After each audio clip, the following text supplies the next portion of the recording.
Bismillahirrahmanirrahim. Assalamualaikum warahmatullahi wabarakatuh. Salam sehat semuanya buat teman-teman mahasiswa.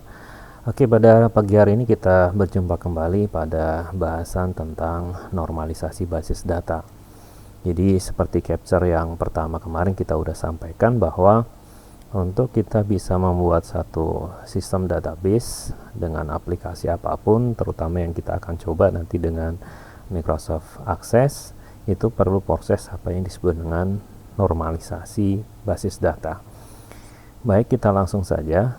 Teman-teman bisa lihat di sini ada satu tabel yang biasanya tabel ini kita dapati ketika kita membuat tabel secara manual.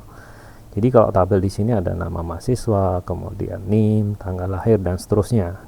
Di dalamnya ada record-record, mamanya ada tim, ada Johnny, ada Joanna dan seterusnya.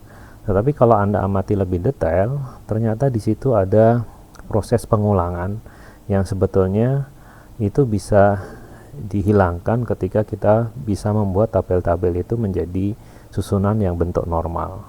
Umpamanya di tim itu muncul 2 kali, matematika muncul 2 kali, bahasa muncul 2 kali dan seterusnya.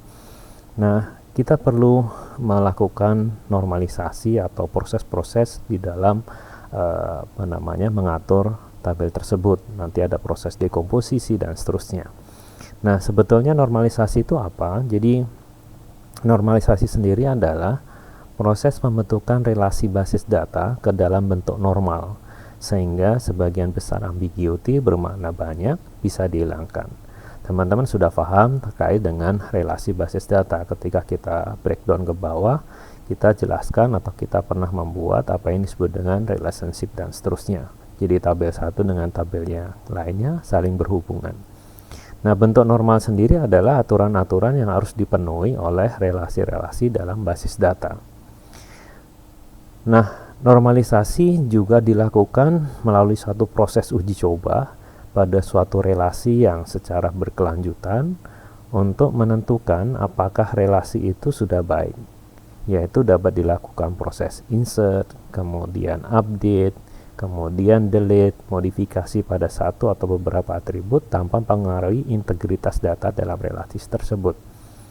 Nah, pada capture yang pertama kemarin kita sudah mencoba membuat satu latihan dengan awalnya kita akan membaca atau teman-teman baca satu narasi yang itu ada di lapangan gitu, satu proyek tentang perpustakaan. Nah, kemudian teman-teman mencoba menerjemahkan kebutuhan tabel apa saja yang ada di situ. Mungkin kalau Anda ingat ada tabel buku, ada tabel kategori, kemudian ada tabel apa lagi? Ada tabel anggota, ada tabel transaksi dan seterusnya. Nah, teman-teman sudah bisa mulai menyusun satu konfigurasi tabel-tabel itu terdiri dari beberapa atribut atau field name berserta dengan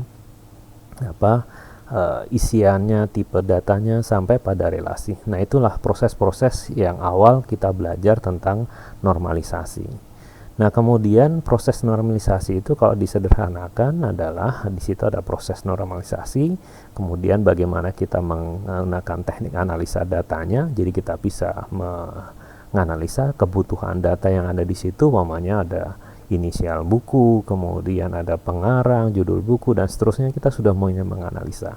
Kemudian mengorganisasikan atribut-atribut datanya. Jadi sudah mulai diorganisasikan, ini mulai tipe-tipe datanya sudah dikelompokkan, field size-nya sudah dikelompokkan dan seterusnya.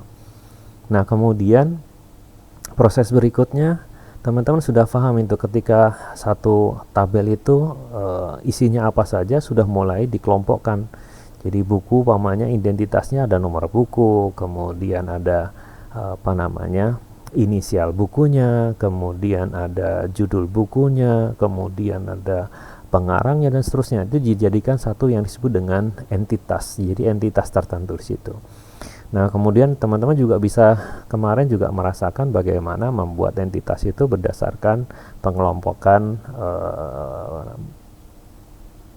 anggota perpustakaan. Umpamanya di situ ada nomor anggota, kemudian namanya, alamatnya, kemudian kartu identitasnya menggunakan apa. Jadi pengelompokan itu teman-teman sudah bisa merasakan.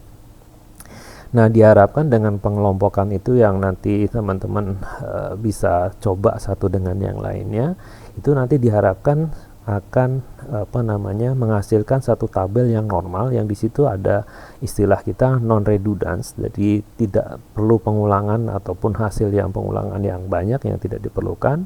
Kemudian data itu nanti akan stabil, ketika kita butuh data apapun kita bisa ngambil data dari mana saja di situ. Kemudian kita fleksibel, jadi data itu bisa akses dari mana saja, kemudian kita bisa menampilkan data-data yang kita inginkan. Nah, kemudian tahapan apa saja sih yang ada di dalam normalisasi basis data? Jadi cukup banyak sebetulnya tahapannya, tetapi kita sebagai programmer awal itu kita cukup nanti di 3 normal form. Jadi tahapan normalisasi itu dimulai dari tahap paling ringan atau yang first normal form hingga sampai 5 normal form. Tapi bagi kita nanti akan kita coba latihan pada tahap ini, khususnya di capture ini sampai pada 3 normal form, dan itu saya pikir nanti sudah bisa memadai untuk menghasilkan tabel-tabel yang berkualitas baik di dalam satu susunan database kita.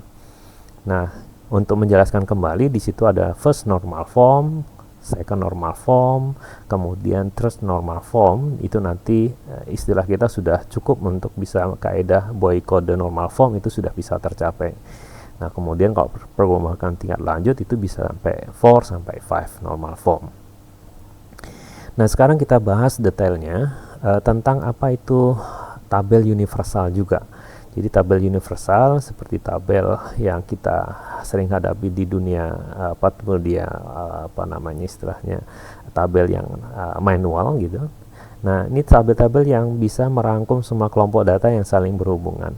Jadi tantangan yang luar biasa ketika kita membuat database itu adalah bagaimana kita menerjemahkan kondisi yang ada di lapangan, kemudian teman-teman coba ya membuat satu tabel. Kalau kita cerita database kan kalau breakdownnya adalah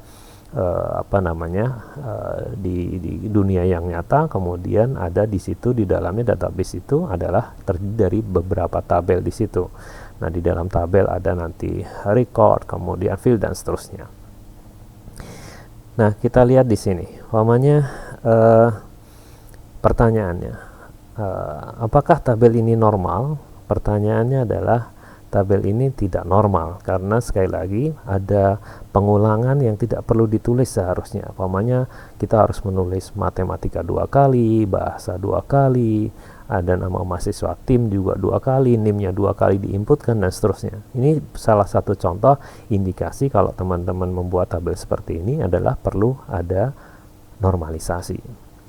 Nah, ini juga contoh tabel universal. Anda bayangkan nama mata kuliah itu harus diulang, diinput beberapa kali gitu ya, dan nama mahasiswa, kemudian nama dosennya gitu dan seterusnya itu berulang kali kita harus inputkan, dan itu sangat tidak efisien bagi satu sistem database-nya.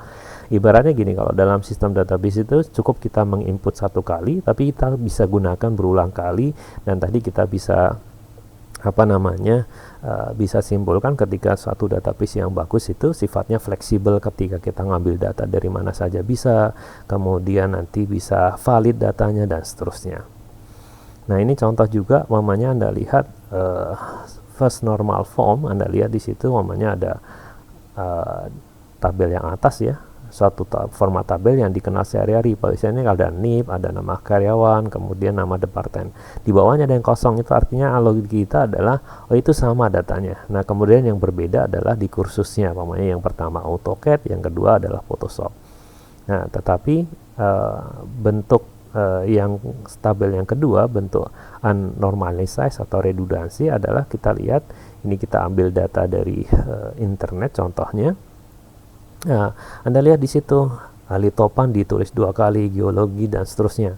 Nah, ini proses penginputan data. Kalau kita langsung masukkan di dalam satu database, ini adalah satu konfigurasi tabel yang tidak memenuhi standar normalisasi. Yang terjadi ada namanya redundansi, pengulangan yang sebenarnya tidak perlu. Nah, kalau kita lihat lagi di dalamnya ada bentuk normal form tahap pertama atau first normal form, itu adalah bentuk normal first normal form jika terpenuhi atau terpenuhi jika sebuah tabel tidak memiliki atribut bernilai banyak, multivariate atribut. Setiap atribut dalam tabel tersebut harus bernilai atomik atau tidak dapat dibagi-bagi lagi. Nah, ini bagaimana menerjemahkan di dalam tabel. Nanti kita bisa coba di dalam satu simulasi tabel contoh yang kita akan sampaikan di beberapa slide berikutnya. Nah, bentuk normal tahap kedua atau second normal form adalah bentuk normal itu terpenuhi dalam sebuah tabel jika telah memenuhi bentuk first normal form. Jadi tahapannya harus dilalui yang pertama, kedua, dan seterusnya. Nah, sebuah tabel tidak terpenuhi atau tidak memenuhi second normal form jika atribut yang ketergantungannya atau bahasa kita namanya functional dependency atau kita sering singkat FD gitu, hanya tergantung pada sebagian dari primary. Nanti lebih mudah kalau kita pahami dengan beberapa contoh bersama atribut dan field name-nya. Jika terdapat atribut yang tidak memiliki ketergantungan terhadap primary key, maka atribut tersebut harus dipindah dan dihilangkan. Nah, seperti capture sebelumnya ataupun materi kuliah sebelumnya. Nah, ketika ada field atau field name yang memang tidak ada tergantungkan atau entitas dalam satu tabel itu, baiknya memang harus di drop ataupun dihilangkan. Nah, tentu saja nanti proses dekomposisi itu melalui proses yang teman-teman bisa rasakan atau bisa dikonfigurasi sehingga nanti entitas-entitas berdasarkan tabel itu akan jauh lebih sempurna dengan kita bagikan di dalam bentuk normal. Nah, ini cerita tentang functional dependency dan moga-moga nanti teman-teman juga akan jauh lebih paham dengan keterangan berikut. Untuk melakukan normalisasi, harus kita menentukan terlebih dahulu functional dependency atau ketergantungan fungsional, khususnya dalam melakukan dekomposisi atau mengatur rancangan database. Teman-teman juga sudah mengenal tuh kemarin istilah primary key gitu ya, dan teman-teman kita sudah beberapa tip bagaimana menentukan cara untuk menentukan primary key. Nah, functional dependency dapat disimbolkan dengan seperti ini, A panah B. Artinya B ini memiliki ketergantungan dengan A. Nah, berarti A itu secara fungsional menentukan B atau B secara fungsional bergantung pada A. Contohnya gini, ini paling mudah difahami. NIM gitu. NIM itu melekat nama mahasiswa gitu ya. Kenapa melekat? Jadi nama mahasiswa itu punya nilai ketergantungan sama NIM gitu. Kalau kita panggil NIM pamannya 015671 gitu, ini punyanya si Bambang. Nah, NIM itu adalah punyanya si Bambang. Kenapa fungsional dependensi ini perlu kita definisikan supaya kita memahami betul nanti menentukan tipikal datanya seperti apa. Kalau di situ NIM-nya itu sudah kita tentukan sebagai primary key-nya, nah tentu saja itu nanti akan kita memudahkan untuk mengatur tabel itu. Nah, kenapa pertanyaannya adalah NIM itu bisa menjadi functional dependency. Artinya NIM itu kalau dalam satu konfigurasi database tidak mungkin ada yang sama, tapi nama mahasiswa mungkin ada yang sama. Makanya tidak disampaikan B tergantung panahnya dibalik gitu, tidak. Jadi nama mahasiswa mungkin ada yang sama, tetapi NIM itu dalam satu institusi dengan akan berbeda. Sama seperti kaidah dengan memahami NIP dan seterusnya. Nah, catatan berikutnya adalah NIM ini sifatnya unik juga, ataupun functional dependency sifatnya unik. Seperti kalau kita memahami kemarin ada istilah kita di dalam menentukan satu tabel, itu ada namanya primary key. Baik, kita lanjutkan dulu. Nah, ini contoh lagi first normal form dan second normal form. Itu pamannya ada tabel, ada NIM, ada nama mahasiswa, ada alamat, ada kode mata kuliah dan seterusnya. Tetapi kalau kita lihat detailnya, tabel tersebut tidak memenuhi second normal form karena ada masa NIM gitu, saya singkat NIM gitu aja ya. Kemudian ada kode mata kuliah, itu dianggap sebagai primary key. Artinya susunan tabel yang atau atribut atau field name yang dari NIM sampai nilai huruf itu sebetulnya masih bisa dekomposisi karena memang di situ standar second normal formnya belum terpenuhi. Nah, cara sederhana adalah tadi kita menentukan kira-kira file name yang bisa dijadikan sebagai primary key atau functional dependency-nya tadi. Nah, kalau kita baca lebih detail gitu, apakah NIM dan kode itu mempengaruhi nama mahasiswa gitu? Tidak gitu ya. Karena makanya panahnya saya kasih coret di situ. Nah, kemudian namanya ada NIM dan kode mata kuliah mempengaruhi nilai huruf? Iya. Jadi makanya ada proses bagaimana kita bisa mendekomposisikan tabel yang ada di situ. Nah, intinya tabel di atas itu perlu didekomposisi atau diatur ulang komposisinya menjadi tabel-tabel yang memenuhi syarat second normal form. Nah, kemarin di awal kita sampaikan di capture pertama bahwa proses untuk menghapus mengatur lagi entitas berdasarkan tabel suatu hal yang biasa. Jadi makanya ketika kemarin kita sarankan ketika teman-teman mau merancang bangun database-nya, baiknya dilakukan dengan tulisan tangan dulu. Udah ditentukan file name-nya, entitasnya udah, contoh datanya, kemudian dibagi-bagi sedemikian dua tabelnya sesuai dengan entitasnya, kemudian juga dimulai dipikirkan mana itu primary key yang sebagai functional dependency-nya, kemudian juga diatur bagaimana alur relasi tadi, supaya memang tabel-tabel yang Anda susun itu memang benar-benar sudah normal. Nah, kita contoh lihat lagi, dari tabel tadi itu juga bisa diatur, dikomposisikan berdasarkan fungsional dependensi. Contohnya pamannya fungsional dependensi yang pertama pamannya NIM, mata kuliah, nilai huruf. Kemudian ada NIM, kemudian di dalamnya ada nama, kemudian alamat gitu. Jadi kalau pamannya kita sebut NIM pamannya tadi 0001 itu nama pamannya contohnya si Sulistyo gitu ya, alamatnya Jalan Bantul pamannya, itu sudah miliknya si Sulistyo gitu ya. Kode mata kuliah juga gitu pamannya MK021 pamannya, itu mata kuliahnya katakanlah pemberdayaan masyarakat pamannya, SKS-nya berapa dan seterusnya. Nah, ini makanya dekomposisi ini perlu kita latih supaya teman-teman juga bisa memahami mana itu yang bisa dijadikan functional dependency, mana yang tidak dan seterusnya. Nah, kalau di drop lagi ke bawah, di breakdown ke bawah, Anda lihat pamannya functional dependency pertama ada NIM, kode mata kuliah, nilai huruf, nanti kita terjemahkan sebagai tabel nilai.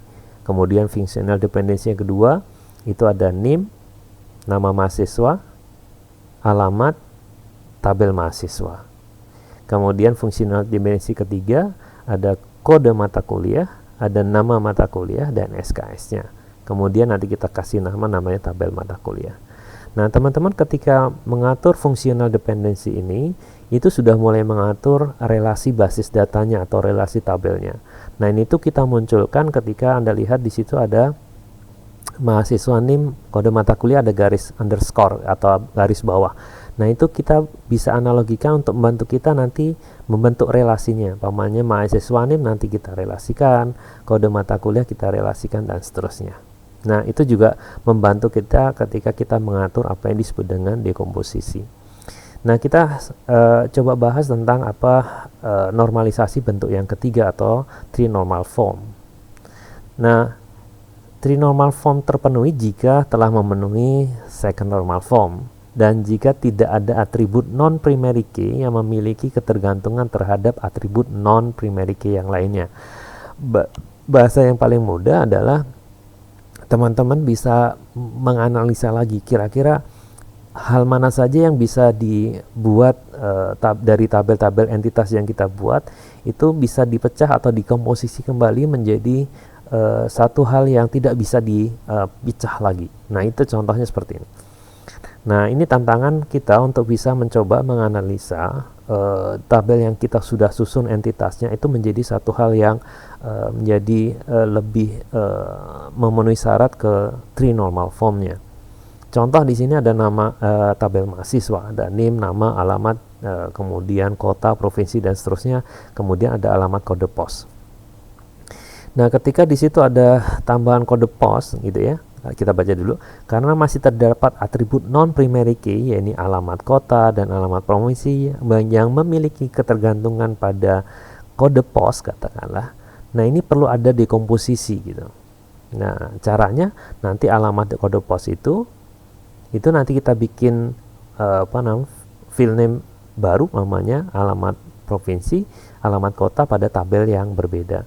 Sehingga tabel tersebut perlu dikomposisi menjadi namanya ada mahasiswa, tabel mahasiswa namanya NIM, nama, alamat, jalan, kemudian kode pos. Nah, di dalam kode pos itu nanti kita relasikan dengan tabel kode pos yang di situ ada kode pos provinsi dan kota.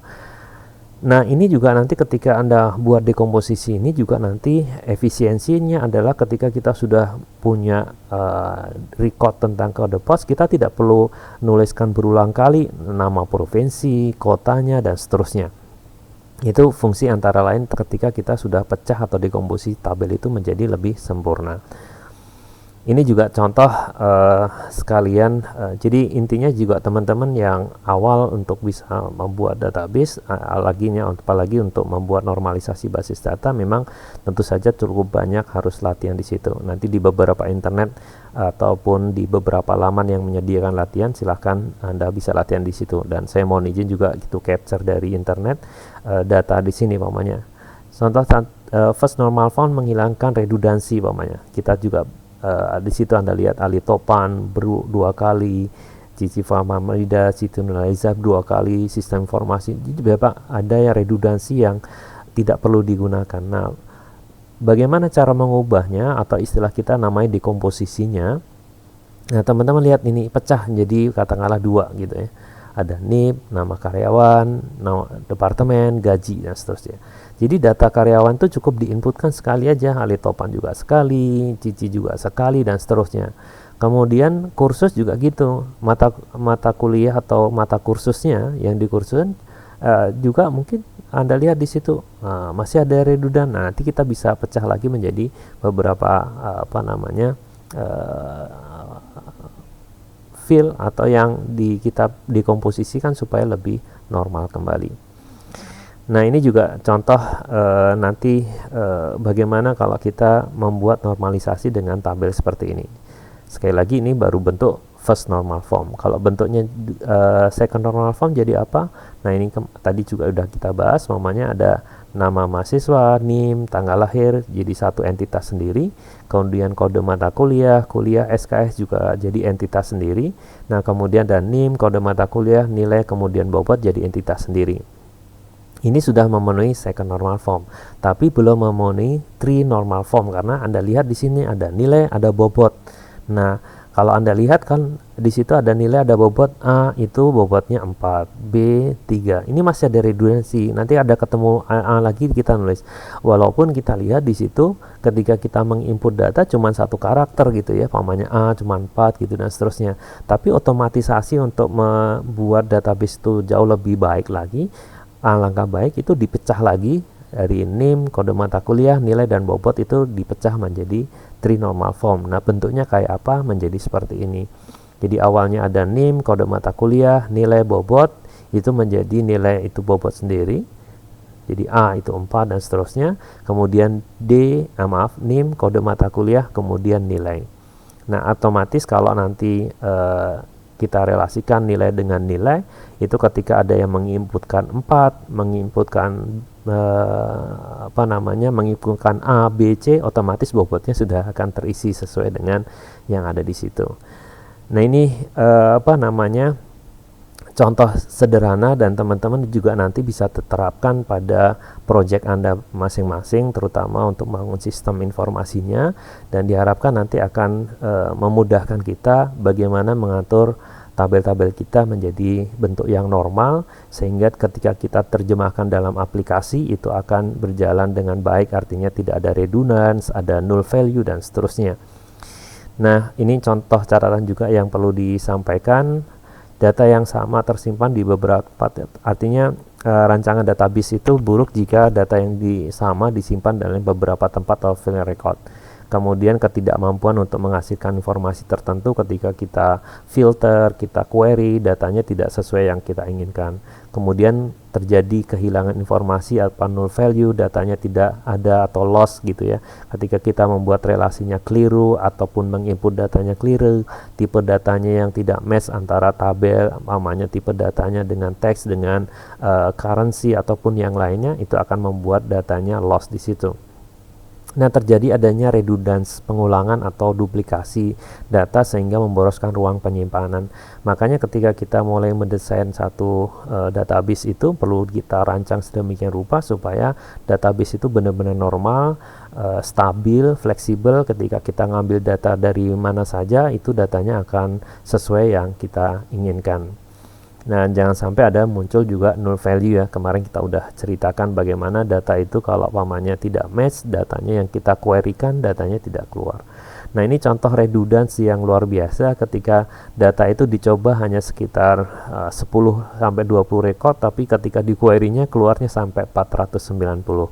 Nah, hal ini yang sekiranya tidak perlu terjadi ketika kita sudah bisa menyusun database ataupun mengatur normalisasi basis data yang kita buat sedemikian rupa. Nah, ini contoh yang kemarin kita coba sampaikan, contoh narasi database-nya.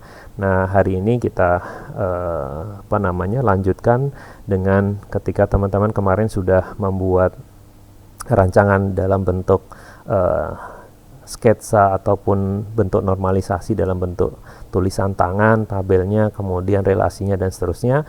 Nah, sekarang kita akan belajar bagaimana menerjemahkan yang Anda sudah buat masuk di dalam database melalui aplikasi Microsoft Access. Oke, itu saja materi yang kita sampaikan pada hari ini. Semoga bermanfaat. Tetap semangat. Kurang lebihnya mohon maaf. Assalamualaikum warahmatullahi wabarakatuh.